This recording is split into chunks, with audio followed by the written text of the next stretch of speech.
నమస్తే. ఆంధ్రప్రభ భక్తికి స్వాగతం. నేను మహాలక్ష్మి. కొత్త సంవత్సరం రాబోతుంది. మరి ఏ రాశుల వారికి ఎలా ఉంటుందో మనకి చెప్పడానికి మనతో పాటు ఉన్నారు జ్యోతిష్య పండితులు చంద్రశేఖర శర్మ గారు. వారితో మాట్లాడి వివరాలు తెలుసుకుందాం. గురుగారు నమస్కారం. నమస్కారం అమ్మా.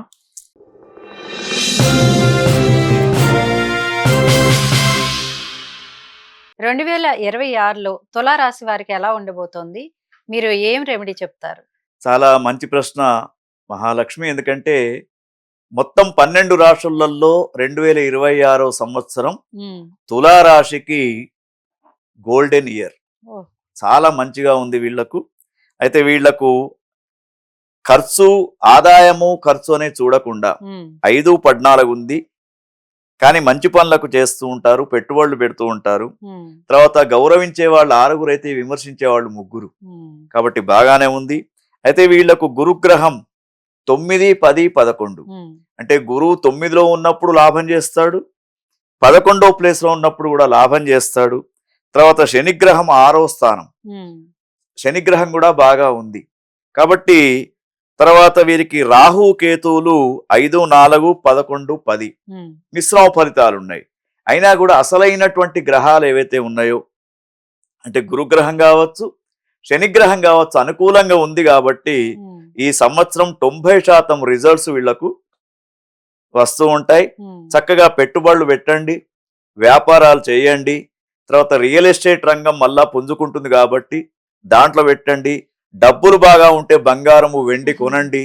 వాటి ద్వారా కూడా మీకు అనేకమైనటువంటి లాభాలు వస్తూ ఉంటాయి. కాబట్టి తులారాశి వారికి యువతి యువకులకు వివాహాలు, కళాకారులకు ప్రోత్సాహక బహుమతులు, మీడియా రంగంలో ఉన్నటువంటి వారు చాలా పెరుగుదల వాళ్ళల్లో, ఇవన్నీ కూడా మనకు ఇక్కడ కనబడుతూ ఉన్నాయి.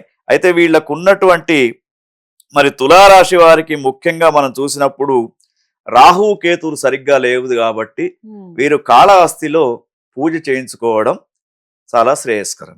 ఈ సంవత్సరము ఆర్థిక మాంద్యం ఏర్పడుతుంది. మాంద్యం ఏర్పడుతుంది. ఎట్లా అంటే ఆర్థిక మాంద్యం ఏర్పడడానికి కొన్ని పరిస్థితులు వస్తున్నాయి. ఏమిటంటే డిజిటల్ మనీ మాత్రమే యూజ్ అవుతుంది. మనము నగదు ఇవ్వడం కానీ నగదు తీసుకోవడం కానీ ఇప్పుడు జరగదిగా డిజిటల్ మనీ రూపంలోకి వెళ్తూ ఉంది. ఎందుకంటే ఎప్పుడైతే శతభిష మనం కుంభరాశిలోకి రాహుగ్రహం ప్రవేశిస్తాడో అప్పుడు ఇటువంటి పరిస్థితులు మనకు ఏర్పడుతూ ఉంటాయి. తర్వాత ముఖ్యంగా ఈ 2026 సంవత్సరంలో మీరు ఇన్వెస్ట్మెంట్ దేంట్లో చేసుకోవాలనుకున్నా కూడా మనం చక్కగా చెప్పుదాం మన ప్రేక్షకులకు. బంగారం కొనండి. బంగారం ఇప్పుడు కొనే పరిస్థితిలో లేం కదా. వినండి, బంగారము ఇంకా 2 లక్షల దాకా 10 గ్రాములు వెళ్తుంది ఇంకో 6 మాసాలలో. 6 మాసాలు తర్వాత వెండి కూడా, సిల్వర్ కూడా 3 లక్షలకు రీచ్ అవుతుందమ్మా. కాబట్టి వేరే దేంట్లో ఇన్వెస్ట్మెంట్ పెట్టకుండా బంగారము, వెండి డబ్బులున్న వాళ్ళు కొని పెట్టుకోండి. తర్వాత ఇంకొక విషయం ఏమిటంటే సైబర్ నేరాలు ఎక్కువ అవుతాయి. ఈ ముఖ్యంగా ఎట్లా అంటే ఆర్థిక మాంద్యం అనేది కూడా అట్లానే వస్తూ ఉంటుంది. ఉదాహరణకు మనం ఇంకొక సూచన, మన ప్రేక్షకులందరూ కూడా 2 సెల్ ఫోన్లు కొనాలి. అంటే సెల్ ఫోన్ అడ్వర్టైజ్ కాదమ్మా ఇది. ఎందుకు చెప్తున్నానంటే మనము మాట్లాడము, ఎస్ఎంఎస్లు, మెసేజ్లు ఇవన్నీ కూడా ఒక సెల్ యూజ్ చేయాలి.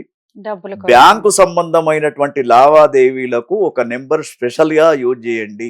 అది ఎవరికి ఇవ్వకూడదు. సైబర్ నేరాలు కాకుండా ఇది పోలీసు వ్యవస్థకు కూడా కొద్దిగా ఇబ్బంది ఈ సంవత్సరం.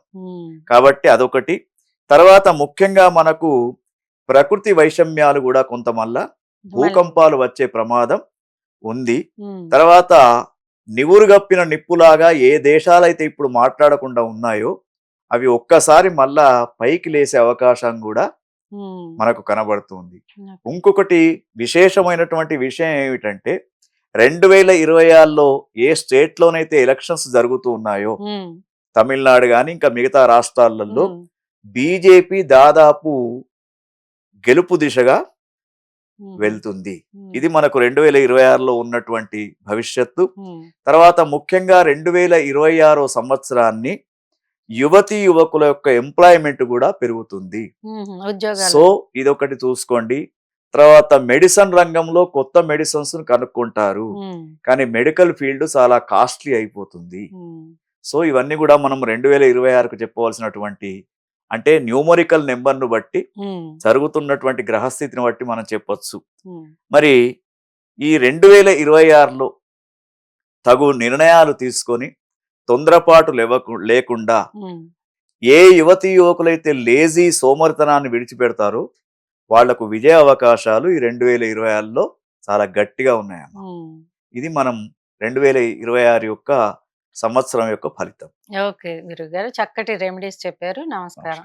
సో చూసారు కదా అండి, ఇలాంటి మంచి మంచి విషయాలతో మీ ముందుకు వస్తూ ఉంటాం.